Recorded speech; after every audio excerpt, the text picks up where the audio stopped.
Avec Yarovoy, avec Herbert, avec Jean-Pierre Pernaut qu'on salue très sincèrement de sa performance. Il s'agit de la voiture numéro 22. Oui, c'est le présentateur de TF1, mesdames et messieurs. Le départ est donné. Allez, voyons qu'est-ce qui va se passer devant. Bon départ de Gaumard, visiblement. Attention à Lambert qui va essayer de se glisser à la corde. Et Gaumard qui devrait peut-être également résister. Ouais, c'est le one shot pour Lambert. Pas de problème pour Lambert cette fois. Contrairement à ce qu'il nous a fait vivre ce matin, eh bien, il me semble dans des dispositions peut-être un petit peu plus hardies dans ce premier tour. C'est vrai que partir en pôle autorise ce genre de situation. Je dirais même favorise très nettement ce genre de situation. Et derrière, par contre, Romano Ricci, elle attaque dans la grande courbe. Pas de souci pour aborder Estoril maintenant pour ce groupe de voitures. Peloton le plus nombreux de ce week-end, avec pas moins de 38 voitures au départ. Et oui, ça fait tout simplement le reflet du succès de la formule, une formule en tout cas qui plaît, une formule qui convient et une formule made in France qui fait beaucoup de qualificatifs qui nous ravissent évidemment. Alors qu'on voit le premier passage à Adélaïde, hein, toujours un petit peu compliqué, pas de problème majeur a priori, hein, pas de touchette si ce n'est quelques frictions naturelles à cet endroit lorsqu'il y a autant de monde. Et toujours Lambert devant Gaumard pour l'obtention et la préservation de ses positions de premier et de second. Très bon départ également d'Alexei Mayarov qui a pris un bon start, très bon start. Ah, alors qu'un pilote arctique malheureusement est contraint à l'abandon. Un pilote arctique qui est contraint à l'abandon, c'est cette équipe de Russes dont on parlait tout à l'heure, qui sont très nombreux, très sympas en plus, font des longs déplacements à chaque fois. Et là la formule leur convient tout à fait parce que c'est quelque part du clé en main. Et Jean-Philippe Desraux s'occupe du transport, s'occupe de plein de choses, hein, s'occupe surtout de l'encadrement ensuite et joue un rôle important de conseiller naturellement au sein de ce groupe qui n'a de cesse de progresser d'ailleurs. On va en avoir certainement la preuve vivante tout à l'heure. Allez, l'attaque de Ricci, on essaye par tous les moyens de pouvoir glisser sa voiture numéro 13 à une place un petit peu meilleure que ce départ. Encore une fois, quelque peu délicat. Il y a beaucoup d'autos. Jean-Pierre Pernaut est pointé à la 25e position du groupe. A-t-il préservé cette place? Est-il capable d'améliorer sa position? Ben, la réponse, on l'aura dans quelques 9 tours. C'est le volume qui nous reste à vivre, à partager de cette épreuve. Un format qui convient bien évidemment à une course sprint. Il faut aller tout de suite à l'assaut du chrono. Il faut être très rapidement dans le rythme. Et c'est ce qu'a parfaitement réussi, conclu. Et pour l'instant réalisé Julien Lambert. Oula, sortie large de Mayarov qui est parti tout simplement un petit peu au-delà de la trajectoire idéale et du coup se retrouve sous une menace extrêmement directe et importante de carrière maintenant, le numéro 100, alors qu'on va virer très large à la sortie du premier d'Estoril. Oulala, attention, c'est vraiment à un endroit très rapide où on essaye avec Stéphane Georges qui va faire une belle opération sur ce passage là après avoir profité d'une belle aspiration. Le voici au freinage, peut-être le mieux placé pour glaner une position. Oula, ça freine tard à gauche, ça freine tard à droite. Et sagement, peut-être est-il d'ailleurs, au résultat de son expérience acquise, sagement retourné à la position qui était la sienne au départ de cette attaque. Alors que c'est parti pour Gaumard. Gaumard, il a quelque chose à nous montrer, nous démontrer, nous confirmer avec les couleurs d'AGS Events. Il est là aussi un des furieux du groupe, très déçu ce matin de ses déconvenus et assurément remonté comme un réveil là pour essayer d'aller tout simplement au gain de cette victoire. Une victoire qu'il pourrait partager avec Damiani dans les prétendants au moins, avec Arlaché puisqu'il est en 4e position et Mayarov qui était remonté d'une place, d'un cran et qui a dû malheureusement suite à cet écart de trajectoire céder quelques positions sans gravité cependant, et on a repris le rythme de cette épreuve sans trop de problèmes, alors que derrière on voit Stéphane Georges qui est vraiment dans un peloton compliqué, qui est vraiment dans un groupe difficile, qui est aussi tout simplement à même de pouvoir se battre avec les Norrois, avec les Kabirou également qui sont en train de se battre et de s'expliquer. On verra que la course va être longue à ce niveau de la course. Un Norrois qui résiste parfaitement, carrière également en tête de ce groupe là. Mayarov est bien placé également, mais là un petit peu moins bien que tout à l'heure. Il y a Romano Ricci derrière et pas moins tout simplement de plusieurs pilotes qui sont capables de rivaliser de talent avec un groupe de tête qui est vraiment très homogène, très compact, alors qu'on voit une voiture au ralenti dans la descente. Ça va, j'espère que tout le monde a bien compris la situation et je crains qu'il ne s'agisse d'un des pilotes valeureux du groupe. Malheureusement le mauvais sort semble désigner un de ceux-là. On attend évidemment d'avoir des confirmations ou informations sur l'identité de ce pilote en difficulté. difficulté. Visiblement, ce sera une contrainte à l'abandon pour lui. Un pilote qui se rapproche donc de la pit lane avec beaucoup de désespoir sans doute dans l'attitude. La 22, c'est celle de Jean-Pierre Pernaut qui occupe actuellement la 27e position du groupe. Ah, quelle classe et quelle sympathie, hein. On nous dit c'est un monsieur qui est toujours souriant, un monsieur qui est toujours disponible, qui ne a que faire là de son statut de star, hein, véritable, de la présentation du journal télévisé le plus regardé de France. Et bien là, il oublie tout ça, il partage un bon moment avec Olivier, qui est son fiston, un garçon extrêmement sympa également. Allez, c'est parti pour peut-être cette bataille entre Gaumard et Lambert. Pour le gain et la préservation de cette première position, vont-ils l'un et l'autre tenter le diable? Qui sait? Je ne pense pas que ce soit pour l'instant la stratégie ni la posture qui soit celle décidée ni choisie par l'un ou par l'autre. Et tant mieux quelque part, parce qu'on n'a pas envie de voir le grabuge qu'on a vécu avec les Peugeot tout à l'heure.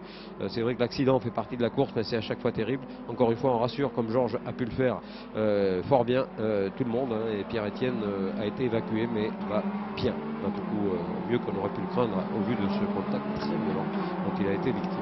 Ça ne change pas derrière, on reste dans le groupe avec Lambert, Gaumard, Damiani 3, RHC 4, Carrière 5. Les voici ces pilotes. Ou attention à Gaumard qui est de plus en plus incisif derrière à la deuxième position.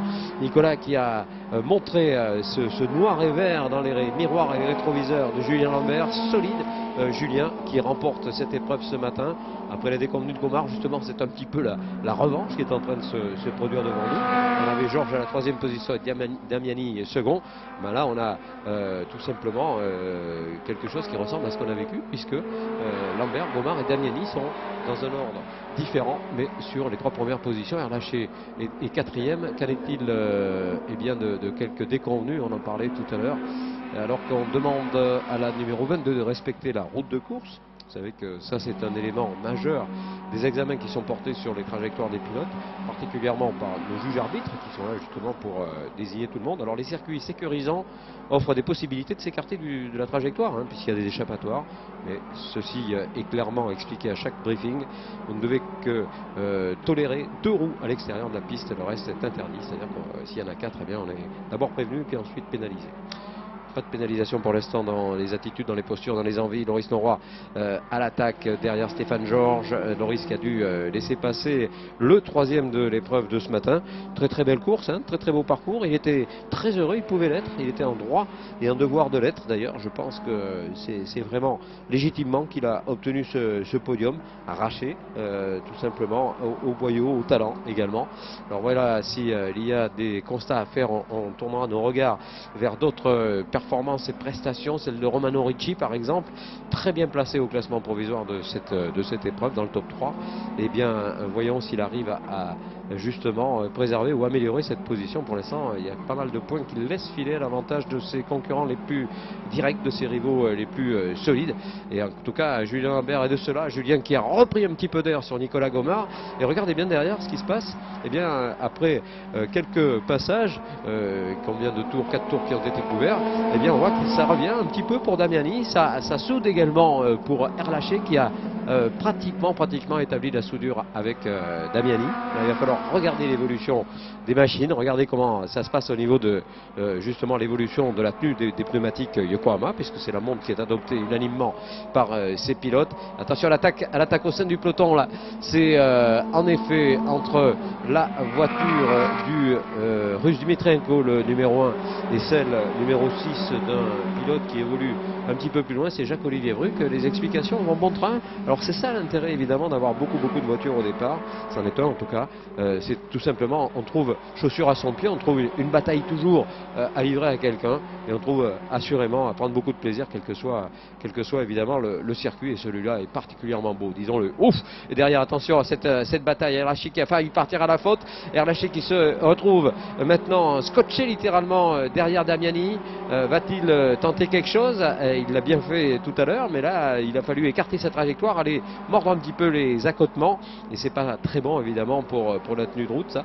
Mais il a repris tout de suite ses esprits, pas de souci. Yann qui a repris tout simplement le bon pare-choc, celui qui le conduirait éventuellement sur le podium s'il arrive à s'en débarrasser. Ça a été un vœu pieux évidemment et louable de la part de Yann de tenter sur Manu, mais là pour l'instant il n'y a pas eu de solution. On rappelle qu'il s'agira des voitures que l'on désignait il s'agit de la numéro 8 que l'on voit en difficulté. Hein. Il est obligé d'attaquer comme un malade la Manu Damiani pour résister à Yann Erlaché qui est un tout petit peu gêné. Alors voyons à la ressortie du château d'eau et surtout à l'amorce de cette descente rapide s'il y a des solutions. Ça en a peut-être une pour Nicolas Gomard. Nicolas Gomard qui va tout tenter au freinage. Bon, ouais, c'est un frein de tarse Lambert. Lambert qui a freiné plus tard que tout le monde encore. Et Erlaché qui patiente. Erlaché qui patiente derrière à la 4e position. Et Manu qui est en glisse partout. Hein. Impressionnant. Cette voiture qui est en survirage absolument partout. Et malgré cela, on garde le rythme, on garde le cap, on garde la vitesse. C'est beau. Allez, là, ça commence à klaxonner pas mal derrière. Lambert, Gomard, il n'y a pas de possibilité pour Nicolas pour le moment.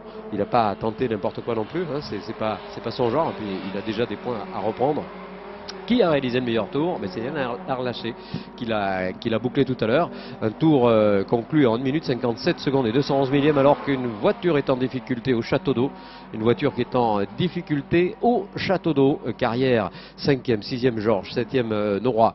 Voilà ce beau groupe de tête là, vraiment très animé et en même temps d'une belle sagesse. On a bien entendu les briefings. Jean-Philippe Desraux insiste beaucoup là-dessus. Attention, soyez correct en piste, qu'il n'y ait pas autre chose que de la bonne entente. Bien sûr que c'est de l'adversité, mais jamais de l'animosité, c'est ce qu'on dit souvent. Et Erlaché qui n'a pas trouvé, toujours pas trouvé le petit trou de souris dans lequel il va essayer quand même, hein, je pense, de glisser sa voiture. On arrive au Norbeur au freinage du 180, là où s'est produit l'accident tout à l'heure. Et on reste évidemment assez loin des limites de la route de course comme ça. Ça permet de freiner un petit peu plus tard sur le 180, de garder ses 4 roues bel et bien en place sur la piste. Et pour l'instant, la piste est tout simplement dominée par Julien Lambert. Julien Lambert qui reste solide leader. Même si évidemment derrière Nicolas Gomard, à mon avis, il ne fera pas toute la course à la 2e position. À un moment ou à un autre, il va trouver un petit passage qui pour l'instant n'est pas ouvert par Julien, mais on voit qu'il commence à fermer un petit peu les portes. Et bien sûr, ce qui se passe à chaque fois dans ces cas-là, c'est que derrière on en profite pour passer, pour revenir en tout cas à l'attaque de Gomard. Cette fois me semble beaucoup plus concluante. La descente pour Nicolas, oui, il est passé Nicolas Gomard au prix de cette ressortie parfaite du château d'eau. Il est rentré un petit peu moins fort que Julien et donc il a pu avoir un petit peu plus de grippe à la sortie. Ça a permis tout simplement à Manu Damiani de recoller. Ça permet à Christophe Carrière également d'apprécier ce trio majeur, ce quatuor même, puisque Yann Erlaché fait partie du groupe, mais a été un tout petit peu distancé dans ce passage à l'instant. Et c'est un top 3 qui est en train de se former en fait. Un top 3 duquel ne sera pas absent, ça c'est évident, Manu Damiani qui termine 2e ce matin et qui aimerait bien remonter d'un cran. On revoit cette image aux écrans de ce qui s'est passé. Voilà, Nicolas Gomard qui a fait une trajectoire très extérieure pour croiser ensuite à la corde. Et c'était la bonne formule, c'était la bonne solution. Il avait dû depuis quelques passages apprécier justement cette possibilité qui pourrait s'offrir à lui. Il a saisi l'opportunité de l'attraper au bon moment, à bon escient. C'est ce que l'on qualifie tout simplement de technique de course, de stratégie payante et surtout de talent. Tout simplement, ça aussi, ça fait partie de la réflexion que doit conduire et mener un pilote de haut niveau pour trouver le bon moment. Attention derrière Stéphane Georges à l'attaque avec Loris Norroy et l'attaque de Romano Ricci également pour la numéro 13. Wow, gros travers pour Norris à la sortie d'Adélaïde, mais ça va rester pour l'instant dans cet ordre. On voit les relances ensuite vers le Norbeur où il faut être très appliqué dans ses trajectoires pour avoir un maximum de vitesse de pointe. Rodolphe Wagreen qui va passer un petit peu plus loin avec la 101, c'est d'ailleurs pas lui qui est au volant, pardon. Il s'agit tout simplement d'un volant en partage avec Frédéric Herbert et c'est lui qui pilote cette voiture actuellement. Alors qu'on voit que sur le groupe de chasse, eh bien, on a toujours l'élaboration de cette position pour l'instant solide, celle de Christophe Carrière et la numéro 100 que l'on aperçoit là-bas sous les passerelles aux couleurs du circuit de Nevers-Manicourt. Stéphane Georges aura beaucoup de mal à récidiver sur ses espoirs de podium. On le voit aller un petit peu plus loin sur les trajectoires, on voit qu'il est à l'attaque, mais peut-être un petit peu moins à l'aise que ce matin. En tout cas, pour le moment, pas d'espoir de podium qui se dessine ici ou là. Il va rester 4 tours. Ce sont des courses sprint, on l'a dit. Et Julien Lambert qui est non pas en difficulté, mais en tout cas en délicatesse avec sa voiture pour l'instant. Il doit laisser partir et filer Nicolas Gomard. Nicolas qui avait dû comprendre cette situation au cœur à l'intérieur de sa voiture, se disant bon, de toute façon, je vais plus vite, je vais entendre mon heure. C'est ce qu'il a fait. Et bien fait, Nicolas Gomard qui devrait a priori s'échapper maintenant. Il est très nettement plus rapide que tout le monde. Alors qu'on prévient, il y a beaucoup. Oula, attention, une sortie à la sortie du S de départ. Bon, ça va, il y a des fois où ça se passe bien. On a recroisé pile poil devant le groupe qui arrivait ensuite. Qu'en est-il de Jean-Pierre Pernaut? Il est à 26e position, Jean-Pierre. Il y a pas mal de monde habitué à la discipline qui est derrière. Et là, je crois qu'il faudra saluer non, j'allais dire cette victoire, ça n'est une, hein, participer déjà une victoire en soi, alors qu'on a vu une voiture fumante. J'espère qu'il ne s'agit pas d'une des autos devant, alors qu'un pare-choc baladeur jonche la piste au freinage d'Adélaïde. Et Manu Damiani, oui, c'est Julien Lambert qui a perdu pied. Et c'est Yann Erlaché qui est en train de revenir. Il est troisième, Yann, maintenant. Et effectivement, problème confirmé pour Julien Lambert. Souci, la voiture qui fumait, c'est la sienne. Ça va être dur d'aller jusqu'au bout. Il va rester 3 tours, 2 tours maintenant. Lorsque ces pilotes passeront nous rejoindre ici sur la ligne. Pour le moment, pas de difficulté apparente, en tout cas dans l'attitude et la posture de Gomard. Par contre, derrière, encore une fois, c'est compliqué. Ça se complique également pour cette bataille terrible au sein du peloton de chasse. Et on voit la portière baladeuse. Oh là là, que se passe-t-il pour... c'est Romano Ricci, oui, qui a une portière qui a bien envie de s'ouvrir. C'est la portière droite, là, qui, sur les appuis, est sollicitée. Et on voit que ça va être le résultat d'une touchette parce que le pare-choc arrière est meurtri par cette touchette qu'on n'a pas vue aux écrans. Alors que devant, eh bien, les choses s'éclaircissent, pas de souci. Nous allons pénétrer dans les 2 derniers passages dans quelques instants et confirmer la domination de Nicolas Gomard et l'attitude qu'on regrette évidemment, celle de Julien Lambert, hein, c'est celle d'un monsieur qui a mené une grande partie de la course et qui là voit partir ses petits camarades parce qu'il y a quelque chose qui ne marche plus sur l'auto, quelque chose qui ne fonctionne pas aussi bien qu'au départ et il faut qu'il rallie l'arrivée pour prendre des points. Ça c'est très important pour la suite, hein. Oula. Mais ça va être difficile quand même. À mon avis, il va y avoir des voyants un petit peu allumés à l'intérieur de l'auto, quelque chose qui ne marche pas, peut-être un problème de chauffe de la voiture. Passage également que l'on souligne, alors que les commissaires, merci à eux, font leur boulot parfaitement ici à Nevers-Manicourt, comme partout d'ailleurs, et ont évacué la carrosserie qui jonchait cette ligne droite. Avant le freinage d'Adélaïde, on parlait de Young en 7e position, Ricci 8e, Antoine qui pointe maintenant juste derrière Norrois. Oh là là, alors qu'on continue de s'expliquer, attention à cette voiture qui est vraiment en pleine trajectoire là-bas. Allez, a priori ça repart, donc plus de peur que de soucis majeurs. Un tour bientôt et ce sera tout bonnement l'arrivée. Pas encore tout à fait, il faut pour cela terminer de boucler ce tour là et Lambert qui est rejoint par Carrière. Aïe aïe aïe, cette image est pathétique, cette image est triste également, car là on imagine à quel point, on sait que Julien est un homme de caractère, il doit pester de devoir laisser passer tout le monde. Carrière passe, Norrois va passer également. L'auto ne fonctionne pas, je sais pas, il y a quelque chose qui a cassé à un moment, pas quelque chose de brutal, hein, puisqu'on voit qu'il peut continuer, mais bon, je crois que là cette fois-ci c'est terminé. Tout le monde passe, Romano Ricci passe également. On va passer pour Stéphane Georges et la 78. Bref, tout ce beau monde va rejoindre dans quelques instants la ligne d'arrivée pour annoncer en tout cas le dernier tour. Un dernier tour qui va marquer une course très claire également pour Mayorov qui aura encore une fois marqué des bons points devant Perry et Jakavicius Povilas, le numéro 197 pointé 12e, et c'est un recul important pour Kabirou qui a pointé à la 13e position devant Dmitrienko, le numéro 1. Voilà le classement de ceux qui ont été les plus en vie de cette épreuve. Les voici d'ailleurs, Nicolas Gomard qui va passer va bientôt rejoindre en retardataire. Nicolas Gomard en tête devant Manu Damiani, encore une fois dans les bons coups. Manu décidément très très vite, très régulier. Il apprécie les grands espaces, semble-t-il, du circuit de Nevers-Manicourt. Et grand bien lui fasse Antoine Young sur une attitude très volontariste également, qui résiste à Romano Ricci. Je ne sais pas qu'est-ce qui va se passer au freinage dans le grand droite là-bas, mais en tout cas il semble bien qu'il soit décidé de rester à l'avant du pilote Ricci dont on a vu sa voiture un petit peu bougeante au niveau ou remuante en tout cas au niveau des pare-chocs. Voilà, bien pour le numéro 17 qui va laisser passer tout le monde. Ce numéro 17 que l'on salue, et Jean-Pierre Pernaut que l'on salue également, puisqu'il est en 26e du groupe. Il est 26e de ce groupe, ce qui est très très bien pour une participation, une pige de luxe évidemment pour cette guest star. Allez, bientôt le dernier passage, les derniers kilomètres de cette épreuve. On devrait annoncer ça à notre ami Nicolas Gomard, alors qu'on voit cette voiture qui a perdu son élément de carrosserie tout à l'heure dans la ligne droite, qui est restée en piste malgré tout. Voilà, Nicolas Gomard qui crève l'écran encore une fois après cette déception ce matin. Il est en train de remettre les pendules à l'heure, et de quelle manière, puisqu'il occupe depuis quelques passages maintenant la tête de la course. Alors c'est drôle, le sort a quelques ironies dont on est témoin actuellement, c'est-à-dire que ce matin c'est lui qui a été victime de sa mécanique, et là cet après-midi c'est plutôt son rival le plus direct qui en a été lui aussi victime. Comme quoi le vent tourne, comme on dit. Alors on allume les pneumatiques encore au freinage pour les couleurs Arctic du team russe. Arctic Team qui engage pas mal de voitures. Beaucoup de pilotes qui sont qualifiés d'amateurs, éclairés pour cette épreuve. Voilà, alors attention, on va présenter dans quelques instants le drapeau à damier. Un drapeau à damier qui concrétise ce parcours magnifique de Nicolas Gomard. Nicolas Gomard, 2 Manu Damiani, mais ça fait 2 x 2 superbes podiums réalisés par Manu. Et la 3e position, oh quelle course superbe, 3e position de Yarnière lâché qui a résisté à Christophe Carrière. Ah franchement ça a été dur et ça c'est bon, ça c'est très très bon pour les points. 4e Carrière, 5e Noroy, 6e Ricci. Voilà quelques-unes des évocations qui ont été les nôtres tout au long de cette course. On va en terminer Young également pour une place plus que respectable, je dirais même parfaitement exemplaire. Alors pas tout à fait celle qu'il espérait peut-être. En tout cas, pas de souci pour confirmer qu'il fait bien partie des meilleurs. Young qui devance Povilas devant.